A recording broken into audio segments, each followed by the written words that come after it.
Hey guys, Malcolm here. I just took a trip to Seattle with my girlfriend. She was up there seeing her sister, who she hadn't seen in a while. And I was lucky enough to realize that the Seattle Chess Club has Friday night rated chess. So we flew up on Friday, and I was able to see Seattle for a little bit during the day, and then go up and see the Seattle Chess Club and play a rated game against a new friendly opponent, which was a lot of fun. Before we do that, let's take a look at some of the photos that I took while I was up there. The reason that we decided to visit Seattle at this time of year was that the cherry blossoms bloomed, and they had just bloomed like a couple days before we got there. So it was really pretty. We went down to the University of Washington's campus the next day and got to see like a lot of really pretty cherry blossoms, which was really exciting. I'd never seen them before, and I didn't really realize it, but I'm kind of a flower guy. I like flowers. They're really nice. Also, we got to go on the Ferris wheel while we were there, and we went to the gum wall, lots of touristy Seattle stuff. So I wanted to show off a few of the photos that I had from while I was there. But you guys are here to see how the chess went. So let's see how I was doing before the game. Hey guys, Malcolm here, coming to you from the streets of Seattle. I am up here visiting my girlfriend's sister and her husband, and I saw that the Seattle Chess Club has Friday night rated events, so I figured I'd come and play a game. I have no idea who I'm going to play or what it's going to be like, but I'm excited to play another stranger. This will be interesting, especially to play sort of out of my own neck of the woods. Anyways, I'll let you guys know how it goes once I'm done, and hopefully it'll be an interesting game. See you later. All right, coming at you from the back alley behind the chess club here. Little echoey, I know, but hopefully I can find something in post-processing to fix it. Anyways, it was a fun game. I was playing a guy that was fresh out of college up here working at Microsoft named Cameron. Very nice guy. And we played, I had black, and he was rated 1274, so a little above me, but not too far above me. And he plays the English, so I got another shot at that. I'm still not very comfortable playing against it, and he said that he plays against it because his opponents don't know what to do. Like, everyone's ready for E4 and D4, and nobody's ready for C4, which at our level, fair enough. The game was going pretty well. There were some interesting tactics that I'm excited to show you. I'll wait for the recap to get into the nitty-gritty of it. But at a certain point, I was choosing between two moves, and I got a little lazy, and I chose the wrong one. It lost me a piece, and after that, tried to stubbornly defend, but it wasn't a position where it was going to be easy to stalemate myself or trade down into like a king and bishop versus king or something. So the result is a loss, but felt pretty good playing, actually. I woke up really early for my flight today and wasn't all the way in there, but it was nice. Didn't feel super stressed or anything. Was just like happy and interested to be playing. It was also nice to be in a club atmosphere. I liked playing against a lot of adults, or seeing a lot of adults that were playing. It puts me in a position where I feel there's a little bit more camaraderie, like I feel like I fit in a little bit better. Anyways, let's get on to the recap. Alrighty then, it's been about a week since I played the game, so I'm not going to be able to remember everything that happened, but let's see what we can recall and see how it goes. So first of all, I was playing against Cameron Pod. This says he was rated 1274. I think he's actually 1295, and he's since moved up. He's like 1350 since then, so pretty good opponent. And given white, he plays the English, which I hate playing against because I don't know any of the lines because nobody plays the English. And in talking to him after the game, he said, yeah, that's exactly why I play the English.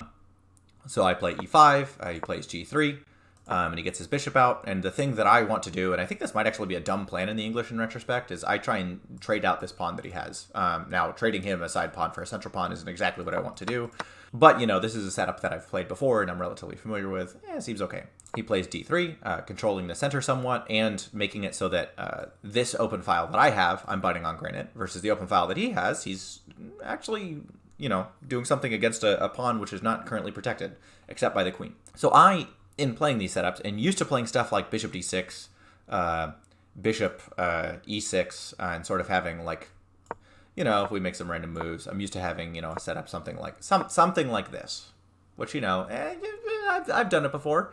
And I was like, okay, well, I'd like to see whether or not there's something I can do to make the positions less passive, because that's the problem I always have, is that the positions are relatively passive. So I play bishop c5. Now, bishop c5, in the game, I didn't feel that it was that great. It turns out that actually one of the best moves in this position is just to play bishop e7, not play particularly enterprisingly, and just go ahead and develop securely. And it turns out that that would have solved several of my problems later in the game. So he plays knight f3, and now he's attacking this pawn. Now, the natural move, of course, is to play knight c6, but I was worried that if he plays something that kicks my knight out of the center, e4 is actually a poor example of that, but, if he has some way of dislodging this knight, then when he plays here, he might be able to double my pawns on the queen side. It turns out that I shouldn't be worried about that, but that's what I was thinking, and I actually had several other machinations, which is namely if I can find some way to kick this knight, like for example playing the bishop here or pushing my pawn, then this square is weak. Like it's not defended by anything. So that leads to the move that I played, which is queen f6. It also has another threat, which is if play here, in theory, if the bishop develops, then now this pawn is weak. So I'm thinking, I'm doing several different things. And it also provides me a way to swing my queen over to the queen side and threaten this pawn again if I want to. So my opponent plays knight bd2. He recognizes, hey, I don't want this knight to get dislodged. So for example, were I to play something like this, or even g5, g4, none of those things are going to be working, and I continue with my plan to play queen b6. Now, it turns out this is not a good plan. But again, I don't get to play it against his opening very much, and I'm trying to do something to learn. So that's fine. I'm attacking this pawn. And I should have anticipated what my opponent did right here. I was expecting perhaps something like this, which then weakens the d3 pawn. But my opponent just plays the most natural move, knight e4, attacks the bishop, defends against this threat, does a lot of wonderful things. There are several things I entertained. I could play here, I could do something like this, but then he's just trading my bishop off. So I think, I don't love where this bishop, put itself in a position where it was pretty easy to get attacked, and I don't want to trade a bishop for a knight. So I played check, and I was thinking, okay, well, he can go back and undevelop himself, and I'm actually okay with that. If he goes here, then I can just go back to where I was, no big deal. And if he plays what he did in the game, which is bishop d2, then I can just go ahead and take. And I'm not sure whether or not taking with the queen is the correct move. I know that after the game we talked about the considerations of, we could have taken with either one of those knights. I can't remember exactly what we concluded, but it seemed fine. In this position I played f6. I wanted to secure this pawn once and for all. Better would have just been to play knight c6. Again, like the problem here is that this undefended knight gets a little bit loose. The nice thing also about playing this is that playing f6 prevents him from playing knight g5, so I don't have to worry about attacks against this pawn, and I don't have to worry about attacks against this pawn if I castle. So it's not the worst move, but the computer does not agree with it. So my opponent plays castles, reasonable, and I play c6. And I play c6 because I spent a lot of time thinking, and I can't exactly remember, but I spent a lot of time thinking, I've got problems along this long diagonal. If I want to be able to develop my bishop, I don't want this pawn to be attacked. What I'm going to be able to do here. So I remember that I played this. It just secures my knight in the middle. I don't have to worry about things as much. It turns out this is a dumb move to play, and it's dumb for the obvious reason: knight d6 check. Forks here and here. So 4 moves I can play here. If I play king f8, that's obviously bad because he just takes the bishop for free, and he can still just retreat to the square, and I can't even defend that square with my king because the knight defends that square. So knight f8 is out of the question. Similarly, knight d8, I go here, he checks, I move, somewhere, and he takes, and his knight is still here. Like that's obviously bad for me. So if I play king e7, this, my first thought was, he's taking here, and he's forking my king and my queen. It turns out this is actually okay because I could take it with the rook. So that would have been the better move to play. Marginally better to play. And I played king d7 because I was like, okay, well, if he takes, then I can just take with my king, which is exactly what happened. Now, the reason you don't want to take with the rook in this position is you still have all of this stuff along the light squares. That's the problem with having played here. I can't even push this pawn because there's nothing defending that square. So you move your king somewhere, and now he's not only caused you not to castle, now he's up in exchange, and this bishop actually isn't even under threat. So you'd have to play something like this, and then he gets to trade, and now he's just up a full rook, and things are bad. So I played king takes c8. Better. My opponent plays rook fc1. That pins this pawn, which means now if he moves his knight anywhere, then this is actually under threat because I can't take back to defend. So I play queen b4 because what I want to do is I want to get my knight off of this square, which is newly undefended, and I want to trade queens. Now, the best thing the computer says for my opponent to do is to just play along here. We're going to continue to build up pressure. It's going to be hard for me to continue to do stuff. My king can't castle. I'm on the side of the board where he's attacking. He's using the open file correctly. He's got even more pressure along this direction, and he can probably find a way to weasel his knight in as well as pushing these pawns. So he's going to come get me, and nothing's happening on the king side. So he's using his minority to come to an attack because he's got more space. Instead, what my opponent played is a3. He's like, I'm happy to trade, but I'd like you to trade me so that I can go here, and then I'm attacking your knight again.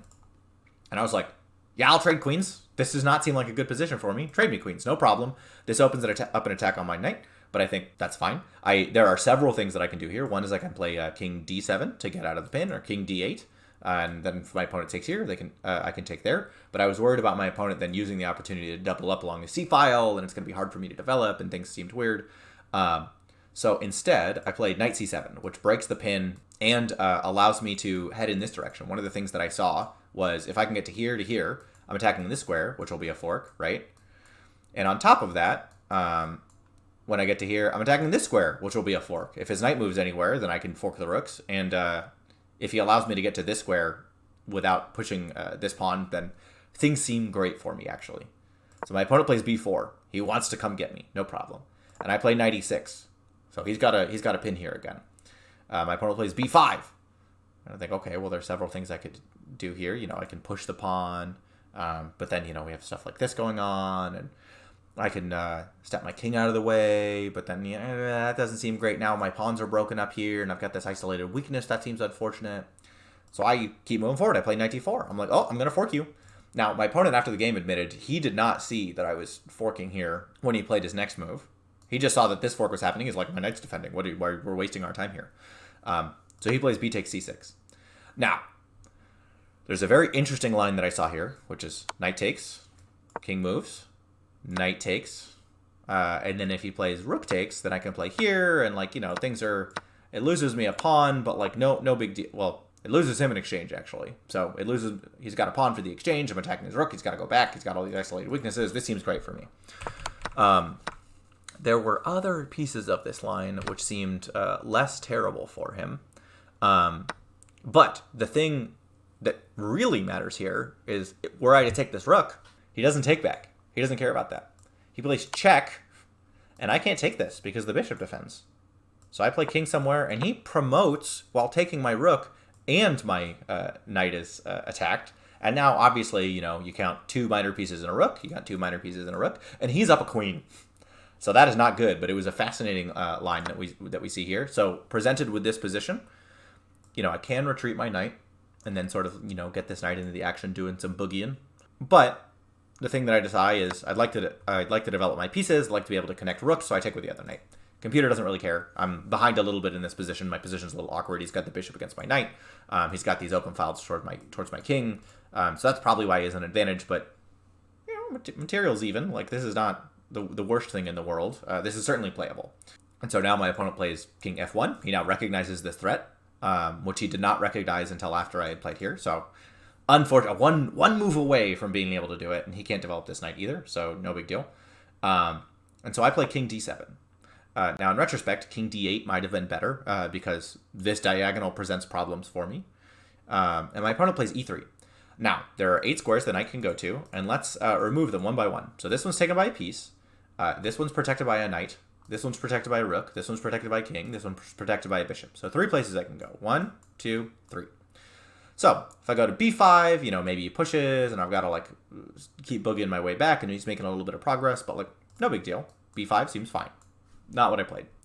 If you go to e6, it's a little annoying. He can pin me. But, I just slide my king. If he wants to trade bishop for knight, no big deal. Things seem like they're okay there. Again, no big deal. The one that I played, I saw this, and I saw that he was going to be able to pin me. And then I was like, sure, well, I can just move my king up. But then what happens when he plays here? I can't move my knight. He's just going to take it. So when I got to, I played knight f5, and, we're 2.5 hours into the game at this point. And then I see my opponent play bishop h3, and then I go, yes, I have lost the game. So I play knight e7, trying to play enterprisingly. And one of the things that I was trying to figure out when I got to this position is, can I play h5, takes here, he moves back, h4, is there something I can do to try and generate some counterplay on the king side? And it turns out the answer is not really in that position. So I play knight e7, and again, the thing that I'm trying to calculate, and I'm always one tempo slow, is he plays here, I play h5, he takes, I play h4, and what I'd like to do is that, take here, and I'm threatening the bishop, and I'm threatening here, so, if he made some nothing move, then things get interesting for me, because no matter how he takes here, he takes, I get my piece back, total equality. I've managed to get my stuff back. If he goes here, then I can go like this, and he's defending this position, but he can't get in there. So I'm going to be able to, he's going to make some other move. I'm going to queen, and I'm going to win stuff back. Like no biggie. Now we're in a position where actually I'm playing well. But I'm always, you'll notice that at the beginning, I have to play a4 in order for that to work. So I go for it anyways. Maybe he's not going to do all the right stuff here. Now, what I think my opponent should do in this position, play g4. G4 cements the advantage. I can no longer take this pawn. This pawn can't open up and attack against this bishop. I can't really do anything here. I can maybe play something like g5. If he takes, then I can take, and we're still defending, and things are fine. My opponent plays bishop d2. He wants to get out of this sort of x-ray, and I think probably the thing that I should do here is just take here. I was worried about something like this, but that's fine. That's okay. I mean, he can take that. I will take with check. He moves. Well, obviously he wouldn't move up. He would just take the position back, and I'm down a rook. So this is fine for my opponent. But I think that taking the h pawn would have been better. Instead, I decided I don't want my rook to get attacked and to lose a pawn. So I play rook a b8, and my opponent plays g4, the move that I thought he should have played on the previous position. And now I'm like dead lost. But one of the things that I recognize is if you look, he's up a piece. He's up no pawns. So if I can find a way to trade the rooks and trade all the pawns and trade one of the pairs of pieces, then it's a forced draw. So now that's my objective. So what do? I play b6. So I want to get my pawns so that they're not weak anymore and I can move this rook. He plays h3. He just cements himself here, and he's going to live on this diagonal, no problem. And I play rook hc8 because I want to be able to trade all these rooks. He moves his knight here to attack. What I should do is go here, takes, and I'll defend here. But I didn't want to figure out the complications there. What I wanted to do was take. And then, in fact, I played rook c8. Again, I should have played here. I did not. That was a mistake by me. But again, I'm already down 6 here. So we trade here, and I'm thinking, okay, cool. Well, now he's up a pawn, and it's like, well, if I can find a way to win that pawn back and trade pieces, then I'm going to be okay. So I try. I'm like, okay, well, the one advantage I have is my king is up in the middle of the board. You move your king up in the endgame. That's the one thing you do. He plays king e2. He's following my line. I play king c5. He plays king d2. I play king d4. He checks me to move back. And at this point, it's relatively elementary. He plays king c3. He starts pushing me back. I play a5. I want to make, my only advantage I got left is this 2-on-1. He checks and gets his knight active, and now he wants to move here with a check and take this. And I see that, and I think that doesn't matter as much. I need to play actively. It turns out, of course, again, I'm losing this whole time, so it doesn't matter. Now I'm thinking, okay, well, maybe I can slide my king in here. I can get into a position where I can get stalemated. And so in this position, actually, I make what is the final blunder of the game. I mean, it's already plus 10 for my opponent, but the bishop is cutting through here, taking away these two squares. The knight is defended and taking away these two squares, and this square is taken away by the pawn, which is, again, defended. So you'll notice that if he can put my king in check, then I lose the game. So what I need to do is move this knight somewhere, move somewhere like here. The game goes on. I'm totally losing, but I continue to torture him. Instead, I play b5. I'm like, I got to keep going and doing something. And he plays f4, and that's checkmate. So that was the end of the game. All right, so that was the game. Thanks again to Seattle Chess Club for hosting Friday Night Rated Chess. Really appreciated that. And thanks to my opponent as well. He played really well. He was fun to talk to after the game. It was an instructive match for me. I need to learn a little bit more about good setups in the English for black. Yeah, it was a lot of fun. Obviously, it's not super fun to lose the game. But, things were playable up until closer to the end. And then when I blundered, I saw immediately what happened. Can't blame anybody but myself. Glad to be back into the game. Enjoying doing that. So I do have my rating change, which was published a few days after the match happened, which was pretty lucky for me because it was a month-long tournament. So most of the time you have to wait a long time. But not me, not this time. I played the game, and then that was the last game of the series of games that they had played. So I went from 1233 down to 1214. So we continue to slide a little bit. But again, we haven't been studying chess as much lately. We're trying to get comfortable over the board. We still play pretty well online. So that's okay. We're just going to keep going until it's a little bit less pressure on us, and then hopefully our game results will fall into line. So not a big deal. So it's been a lot of fun actually to do it, and we're inching closer and closer to a non-provisional rating, which is really exciting. Once we have that, then it'll be a slow grind up the ladder. It's the long game for us. We got years and years to figure this stuff out, and it's just a matter of making a little bit of time relative to the rest of our life and trying to keep improving. I appreciate you guys joining me on this one. It was a lot of fun, and hopefully I'll get to play again soon. If you guys know any chess tournaments in the Bay Area or somewhere else that's really cool, feel free to drop them in the comments. Oh, and by the way, I'll drop a link to this tournament if you want to see how everybody else did in it into description for the video as well. All right, love you guys. See you next time.